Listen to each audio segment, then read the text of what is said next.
నేనంతటి వాడనని ఇంతగా హెచ్చించావు, ఏలుటకు ఎన్నుకొని అభిషేకించావు.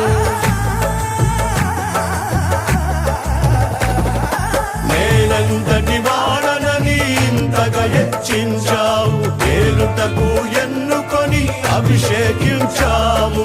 ఇష్టునిగా నివసించెదను, నీ ఉద్దేశము నే మరువను.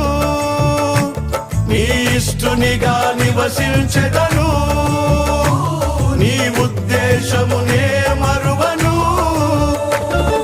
కృప వెంబడి కృపను, నిత్యమైన ప్రేమను, అధికమైన మహిమను విస్తరింపజేశావు. కృప వెంబడి కృపను, నిత్యమైన ప్రేమను, అధికమైన మహిమను విస్తరింపజేశావు.